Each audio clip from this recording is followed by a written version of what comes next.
So this is video number 2 on honesty in publishing.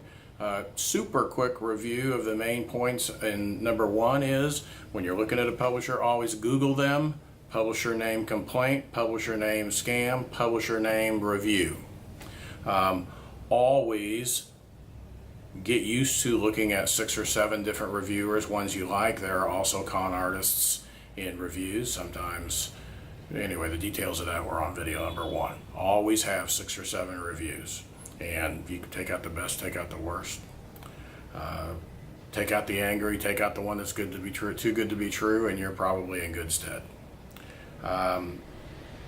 When you are listening to the position, the pitch, whatever you want to call it, from a representative from a publisher, if it sounds too good to be true, it is. If you find that they are catering to your ego and your dreams and your blood, sweat, and tears that everybody puts into their manuscript, and they're catering to those emotions and telling you it's going to be great, telling you this might be a bestseller, things like that, buyer beware. Always, when you buy, always use a credit card or use a debit card if either of them have protest rights, so that if you do get conned, you can get your money back. And the last thing, which I did not mention in number 1, is, and we'll get into this in some detail today, and it'll be up on the screen, some of the things. When there are claims that are made by people that are pitching you that you're considering buying, don't make it verbally.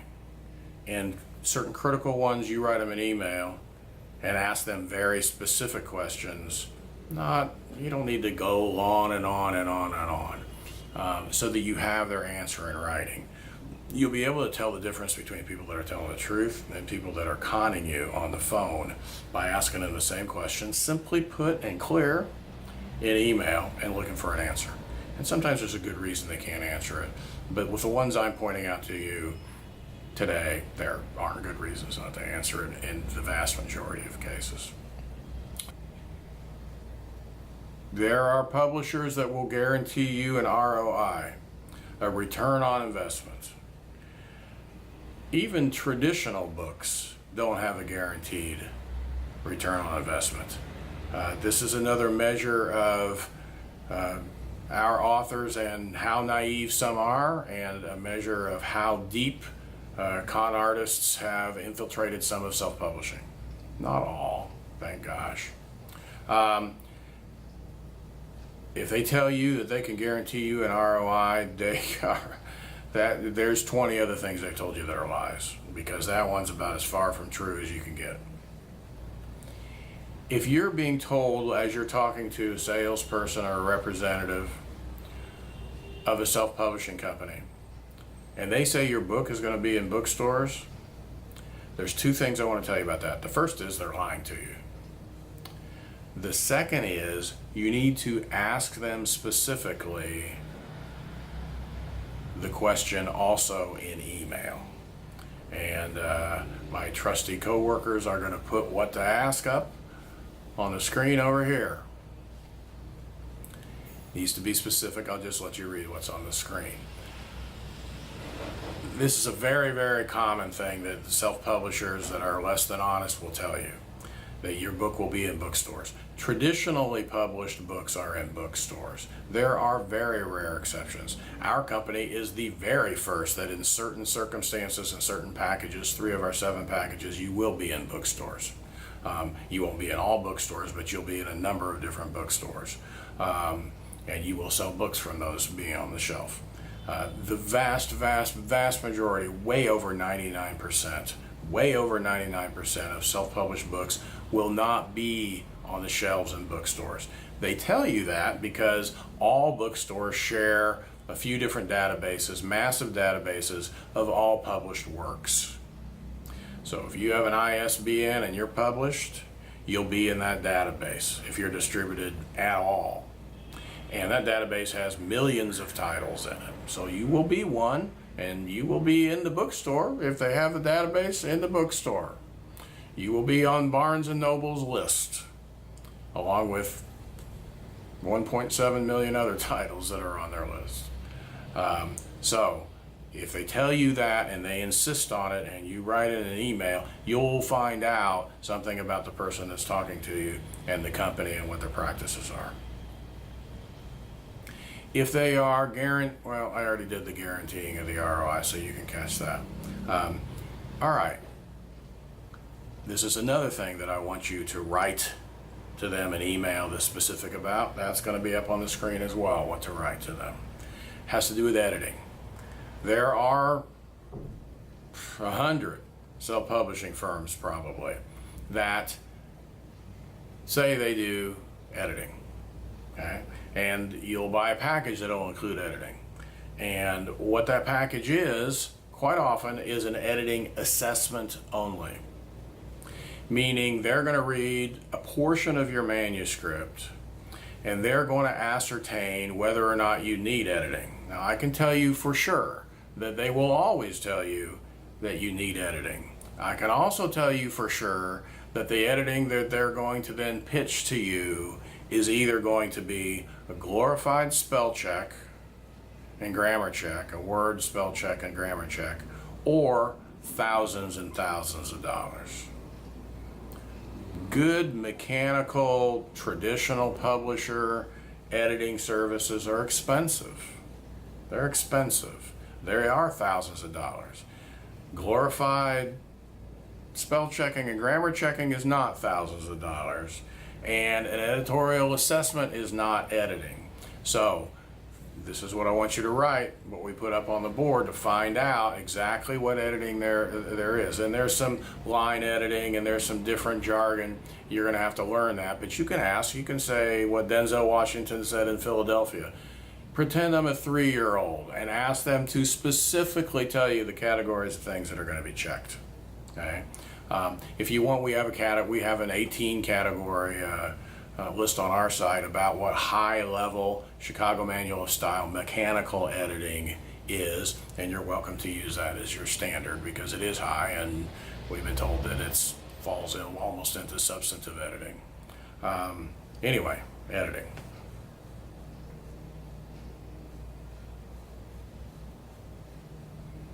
What price will your book be at? Okay, how much are they going to sell? It's SRP. It's a suggested retail price.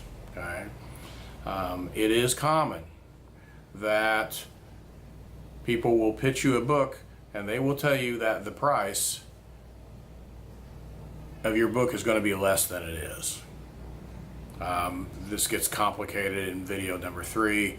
I talk about the complications of this, but it's very common, and of course you want to be at a marketable price, and so that's why they do that. It's a little difficult to pin them on this because until you have your typesetting, your page design done, you don't know, is it a 6x9 book, you know, what's the size of the book and how many pages are there? Of course, it's material, right? So that drives how much it costs. So it's a little difficult to pin them on, but if you've got a 268 page 6x9, most likely, and they're telling you the price is going to be $7.99 or $8.99, you've got a problem. Just ask them specifically on an email what it's going to be, and they may have good reasons not to say so, but it's just a con that's out there, and it gets people to buy, and then it turns out that they're charging $21.99 for your book. We'll get into that in video 3. Publicity. There are really good publicists. Those publicists work almost exclusively in the traditional realm. They're hired by the publisher. They're generally for commercial level, where they're expecting hundreds of thousands of sales. They can easily cost $40,000.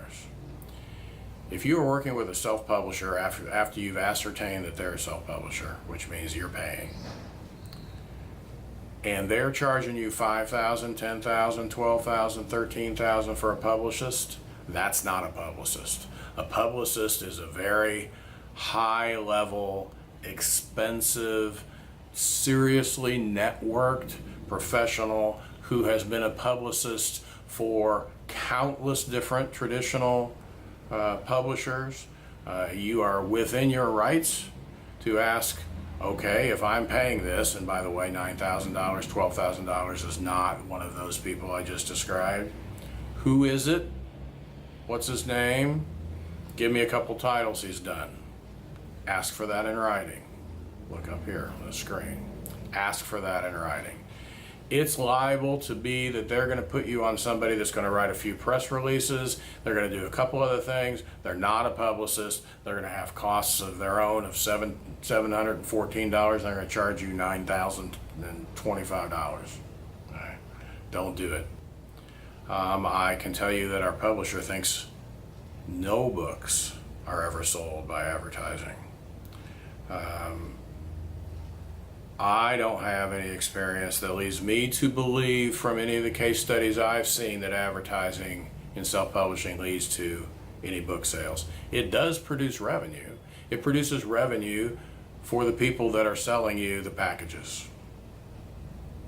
You know, if you're buying a quarter page in the New York Times, if you're buying, there's a whole series of television, radio, print, there's a whole series of advertising that in self-publishing, because you don't have any platform. You don't have a platform. You don't have a massive distribution. You are not in bookstores. You are, advertising is for people where they are expecting 100,000 or more books to be sold, or 1 million, a bestseller, a Tom Clancy, or whatever. Advertising does not sell books. You probably could not find 10 instances where more than 2 cents was made back on the dollar of advertising investment. It's good for the publisher to sell you those services because they make money no matter what. And it's attractive sounding, but it does not work. I think that our publisher would say he doesn't know of any books that were ever sold by advertising. And keep in mind, he's been at HarperCollins for 25 years. They have tens of thousands of tests, 4 decades of tests that look at every conceivable type of media, type of promotion, type of book selling, type of marketing, and they do A/B tests all day long, over and over and over with content and databases. They have made publishing into statistical science. That's why they gross $435 million in book sales a year. He's been there 25 years. He doesn't know of any case where books are sold by advertising in self-publishing. So, if they're selling you that, beware.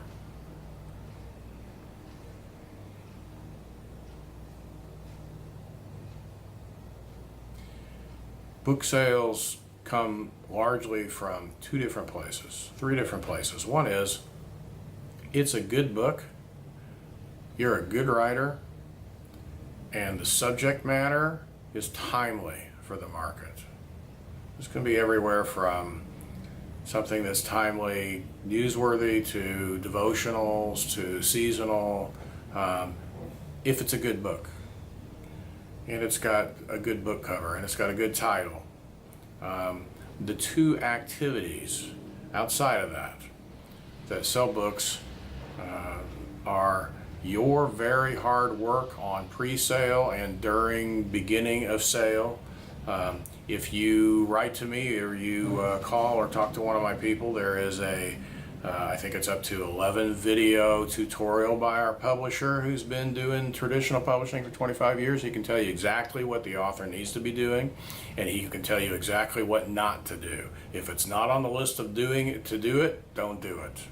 There's lots of information floating around self-publishing about what you should do that doesn't work. Listen to somebody that knows.